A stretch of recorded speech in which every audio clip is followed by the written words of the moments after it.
inside your soul, there's a hole you don't wanna see. Every single day, what you say makes no sense to me. Even though I try, I can't get my head around you. Somewhere in the night, there's a light in front of me. Heaven up above with a shot, I bet it's me. Even though I try, I fall in the river of you. You managed to bring me down to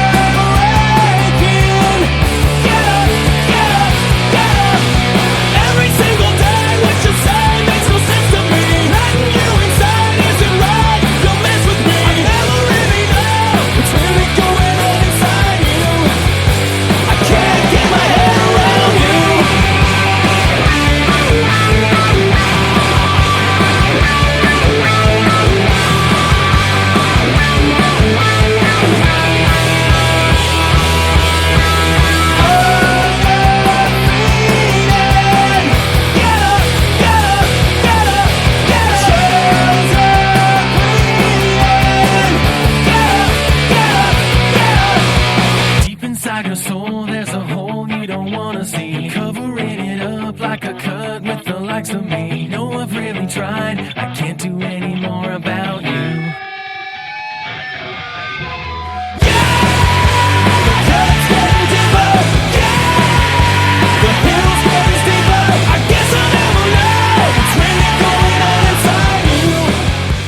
Righto guys, before we start this video, I just need to do a quick announcement. We are heading to Equip. Brett, Joe, Pat, myself and my mate Adam, we're going to be there on the Wednesday and a little bit of the Thursday. So if you want to come and see us, we are going to be having a bit of a meet up with a couple other content creators, including the Jackson Brothers and Farmer JB. So if you want to meet us all on the one spot, 12 o'clock on the Wednesday, right beside the Hutchin and Pierce site. We'll be on the west side of the Hutchin and Pierce site. So come and find us there, take some photos, say hello, and yeah, it's going to be really good. I've got a fair few other creators coming as well, so it's just going to be a big thing. Have a look on Facebook. I'll probably put it up in a short who's coming, and yeah, a little bit more announcement. Nothing serious about it. We'll just be there mulling around. And so come and say hello when you can. Alright guys, let's get into the video. G'day everyone, it's Pat from the Rain Pastoral Company. Just getting ready for the day of spraying, sorting out the chemical trailer. I'm doing the wheat with it and Joe's out doing barley. Just going to do a buddy video of showing stacking the chemical trailer. Just Jimmy brought it back yesterday in the ute. Yeah, just got to unload a little bit of stuff, take the doors off the sides to get everything in and out, and we leave the doors off, just narrow planes. We don't get driving just bloody up to the spray dam, which is not far away, and then put a shuttle over there on of MCPA, and I'm also running like bloody 6 chemicals in my brew to get everything in the wheat. So I've got azoxystrobin, LVE 570 bow saw, which is to do the broadleafs as well, like a bit of volunteer canola and a few other things. Lontrol does the broadleafs and thistles and stuff like that. Soprano is for the fungicide stuff side of it, and a bit of BS 1000 to help with everything. So yeah, got to load a fair bit on for doing the wheat here. Joe's got a pretty good one. He's just got a shuttle of Pro TBs going out of, so very quick fill for him, and only 20s of azoxystrobin. You don't have to put many of them in for that brew. So yeah, he's got a pretty good brew going, so this one's a little bit more going on, so a lot easier to use the trailer with the brews with a lot more. But even with the smaller brews, it's still pretty quick to do the trailer. But yeah, just because we only got the one set up, but we try and use it on the one that's putting the most stuff in. So I'll show us how it's done.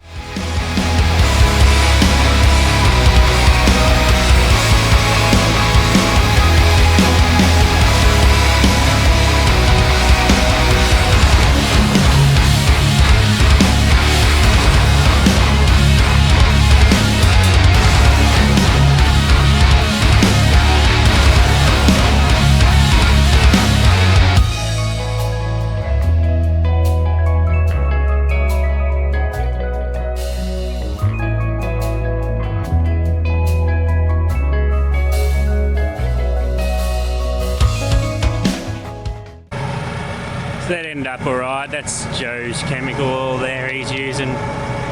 So the fork ended up being pretty good. It's Pro Tip he's using. I was able to just drop it in here. Yeah, it's got to hook everything up, hoses, water, everything like that. And the thing is, I've got to unhook and hook up the water every time. Because we'll go probably be my fill, Joe fill, me fill, Joe fill. So yeah, that's how easy it is to set up. Ladder hose, chemical hose. So we have 4 suction hoses for the chemicals, which we have all rolled up here. They're all numbered 1 to 4, so you know which ones you got on the taps. The taps are all numbered. And so in time we end up using all 4. Sometimes you wish you had 5, but 4's pretty bloody good. And that's where all the chemical hoses go to, and all the numbers. They're on there, they're a bit rubbed off, but you sort of know where they are. And then we just write whatever chemicals are in them on the taps. Usually we give them a clean off once things slow down a bit. But it's pretty simple. Everything just goes in, sucks in the fresh water from here. When we're at the dams and tanks with pumps, then we also have a water fill that fills the whole time. You can either have it filling or not. But usually with these sprayers we can have them filling at least half, if not flat out, on some of the brews. And then all the chemical comes in this side, and then that all goes back in the tank through these 2 taps that way, or goes to the sprayer through this one. And yeah, usually you just have to suck out the chemicals. You just have it, that one open, go into the sprayer. We never ever put the shuttles or enviros back into here, unless we're doing like a tiny brew with like 1,000 or 1,500 litres. We don't double handle any chemical, we just pump it straight out from there, it goes into here, through there, and straight into the sprayer. So to do that, you pretty much just have it all open. You back this off a little bit so that the pump's not sucking out of the hopper, so you've always got to have a bit of water in the hopper, and then you just choose whatever taps you want. And then we just mark all the shuttles. We work out how many millimetres it is to the litres, so it's about 0.91 mils is about a litre. So we mark that all up the sides, and we just have the tap open, suck it down. Once it hits the mark, turn it off, and that's it. And if you've got more chemicals, you just move on to the next one. If not, yeah, it's just like that. I was on my way back from the spray dam. I thought might as well have a look at the crop while we're here, just see what the moisture's like, see if it's ready to spray. We're happy with a few dots on there, but yeah, it's a bit too much. So you can see the whole leaf's just covered in moisture. So if you go spraying like that, all your chemical will just hit the leaves and just wash off on the ground, pretty much. Just throwing your money on the ground then. Wonder if they'd noticed if I pinched a span and put it in my backyard to water the lawn. Surely not. So he's stuck with me today. I'm going to do a bit of spraying, doing the second pass of fungicide on the barley here at Narrow Plains. We've got roughly 980 hectares, I think it is, to do here of the barley, and still got to finish off a few paddocks of canola on its first fungicide spray. So we'll go and get unfolded and get into it. Done one run and I've got a stick on me boom already. What a rookie! So we're out here spraying this is Planet barley.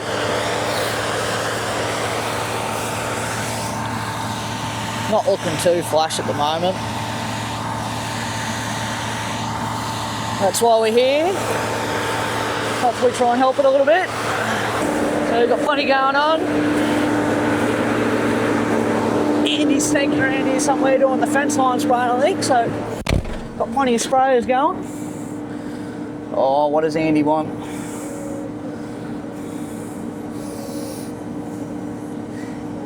Not good.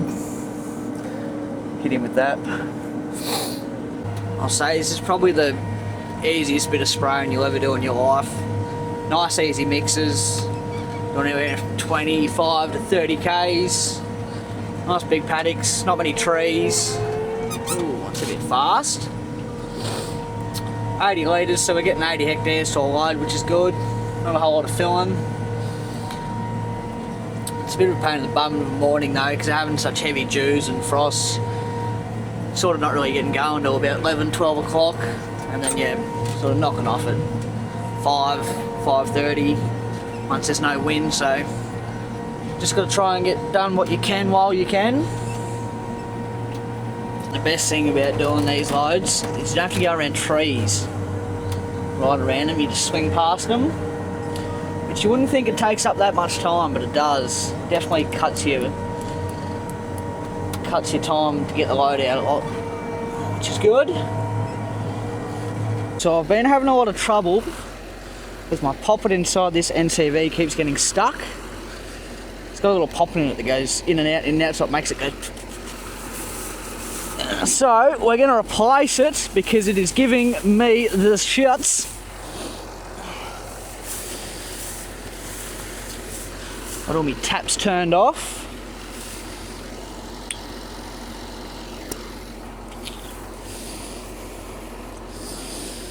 What a wonderful day in paradise.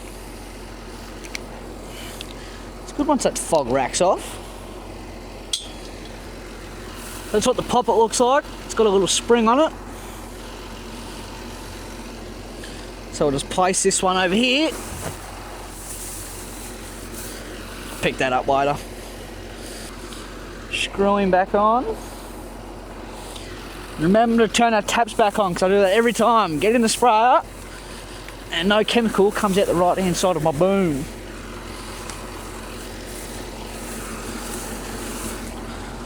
Alright, let's go see if that fixes it. Up to Sam, Andy's wife. Back here at the spray dam, just going to fill up. Changing that poppet seemed to fix my issue, but I now have an issue on number 1. But sometimes it works and sometimes it doesn't. We'll just see what it does and then I'll do a few more runs.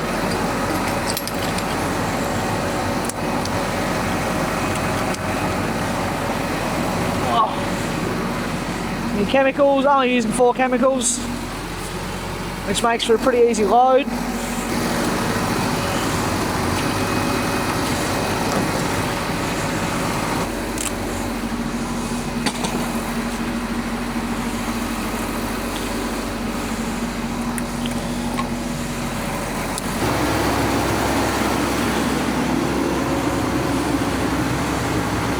Now we're just waiting for our water to fill up. It's a lot cleaner than it was the other day. It was absolutely covered in mud.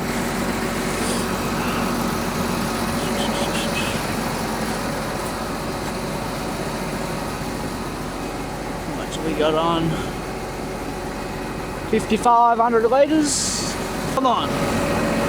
There we go. She's full. Get into her. Yeah, everyone, it's the end of the day now. Just pulled up at the shed. I tried to do a video during the day, it worked out, took a photo instead, which is not real great, but yeah, I'm just going to show you a quick thing about the screens on how the spray runs. It's called a Raven screen, and that's how we run the GPS. It's pretty simple. It's got all your fields, whatever paddocks you drive into, little dot follows, you just press on it, write whatever job you want to do, put in all your details, don't worry about that because I just start GPS, and yeah, you just say what you're doing and whatnot and write it in there. Pretty easy. You put in your lead as it comes across to here, and this is what runs the whole sprayer and all the high controls. So you got automatic high control here. You set what your weed, well, what your plant heights are, and it's all off LiDAR, so it follows the ground really well. It's really reactive. A lot better than the old radar systems that they used to read the ground with, and this new boom also has extra sensors, so it knows what tilt on the machine's doing and also what the boom itself, center rack's tilt is doing, so it can move the wings to suit to help it be a lot more stable. And it's very hard to hit the ground with this one, so even in the hilly country at Arundel. But yeah, so that's the rate we're doing today, 81 litres to the hectare, about 100 hectare loads at 400 kPa, so we go about probably 30, 31 k's an hour. and usually we sprayed about 70 litres and the other sprayer which is just there about 65, so we do about 36 k's an hour usually, but just fungicide we just need a bit more water to get the coverage in. So yeah, we had not too bad a day today, even though we had a bit later start with we had a job come up, so Joe and I had to knock that out before we started spraying, so we lost a little bit of time doing that. And yeah, we've been having not too bad around spraying, but it's been pretty slow going. We've had pretty crappy weather with sun and wind just not being around, so it just makes it we can't get a lot out during the day. Some days we're only starting at like 1 o'clock, which is because there's no wind or sun out there. And yeah, and then the afternoons are just stopping like straight away, like just the wind stops. Any wind that's there, which is bugbeam, buggerroll, just stops. So we have to pack up or stop spraying, and it means we sometimes have to leave chemical in the tanks, which is a bit of a pain, but it's just what you got to do sometimes. Like if there's no wind out there, you can't spray because it just doesn't want to go down. So yeah, anyways, I'm done for the day. It's about 6 o'clock, about 10 past 6, something like that.